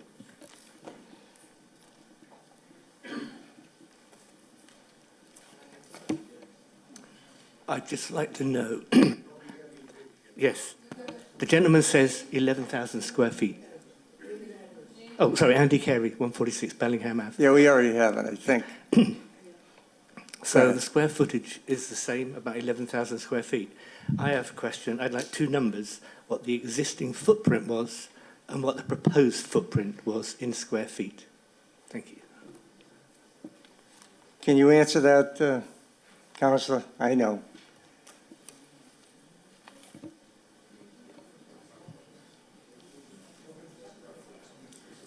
So again, there's a site plan that's been presented. But it's important to note that gross square footage, that's what we're talking about. The size of any structure is about the gross square footage. That's what we sell as realtors, that's what you buy as a buyer, it's the square footage. The 11,000 square feet is what was there before. They are very comparable. And so at the end of the day, you know, we can pick and choose. This is a different design, right? And I get it. Council Novoselsky doesn't like the design, and that's his preference. He doesn't like it, that's fine. But at the end of the day, in terms of size, they're roughly the same size. I get it. Okay, thank you. Did that answer your question? Well, I'm sorry. It's an answer. Okay. You got something else, Mr. Casoli? Yeah, I just want to address once again, the fact of the cost of construction. When you are building parking and you're building that basement parking lot, it's extremely expensive. And in order to have the square footage necessary to facilitate the construction of that parking garage, any loss in square footage just won't be feasible. So if this board strikes this down and reduces the height of this building, I can't build it. I have to rebuild the 6-family that was there, which would be apartments without parking. So I'm trying to build something better. I'm trying to make an extra effort and build a better building in that area. In order to, I wouldn't go any lower than the street level because of the water issue. And the water issue can be fixed without a doubt. That water comes down off the hill, it comes across Laura's property, onto mine, and onto the street, and it does ice. You know, we're gonna do wells in the ground, and then we're gonna do overflows that are gonna go into the catch basins that are gonna go into the city's stormwater system, and it'll never freeze on the sidewalk ever again, ever, in front of my building. I can't fix everybody's building, but everything in front of my building, and also Laura's building, because the way it comes down that hill, it comes at an angle. And she walked up there and actually stepped in mud and sank in the mud because this water is dripping down the hill. And I don't know if it's an underscreen, it's just groundwater that's finding its way through the ground. You know, it's spring, it's a hill, so I doubt it's a spring. It's just groundwater from the rain coming through the ground, and it will come through. It Point of has nowhere to go. information. State your point. Beachmont has thousands of natural springs underneath. They come down, they go up. So they're all over the place. Yeah, And but they're it's all over the worse when it city. rains, though, No, I 'cause- understand that, but they do. I mean, they are natural streams. They're not caused by rainwater. That's why we would need an overflow from the catch basins that would go into the city stormwater underground, so that it doesn't overflow onto the sidewalk, ice, and somebody falls and hurts themselves. And that we would be more than willing to take care of. So they're going to Which would fix mitigate, her problem and gonna my mitigate the problem. water problem. Okay. Correct. I think at this point, Madam Clerk, conditions, yeah, please. Conditions submitted by site plan review as follows. A sewer connection and water connection permit must be obtained from the DPW for all new construction. The city engineer and DPW superintendent must review and approve the proposed sewer service and water service plan, as well as stormwater management plan and erosion control plan. The plans must be reviewed and approved by the fire department for fire safety and fire suppression systems. Hydrant flow tests shall be conducted to determine the adequacy of both domestic and fire flow and for the proper sizing of domestic and fire flow service lines to the proposed project. Plans for the location of additional hydrants shall be approved by the fire department. There shall be no parking within the front yard, and 40% of the front yard shall be fully landscaped, including the planting of at least 2 trees. Concrete sidewalks with granite curbing shall be installed along the full frontage of the property, including the planting of 2 trees. All existing drains, water lines, and sewer lines within the site shall be abandoned and shall be capped at the main and removed. The building design and materials plan, as well as the landscaping and streetscape plan, shall be approved by the Site Plan Review Committee. That the reconstruction of this 6-unit structure be restricted to the creation of 6 residential condominium units, and that no rental apartment use be provided on the site. Number of units shall be limited to no more than 2 bedrooms. Number of bedrooms shall be limited to no more than 2 bedrooms per unit. And that's from Site Plan Review and the Zoning Subcommittee. Call the roll, please. Shall the Zoning Subcommittee offer a favorable recommendation for granting the relief requested, subject to the findings of Site Plan Review and the Zoning Subcommittee? Councilor Novoselsky? No. Counselor Powers? Yes. Yes. Counselor Silvestri? Yes. Yes. Counselor Visconti? Yes. Yes. Council President Keefe? Yes. Yes. And Chairman Zambudo? Yes. Yes, the special permit has received a favorable recommendation with conditions. That ends the zoning committee for the 27th of March.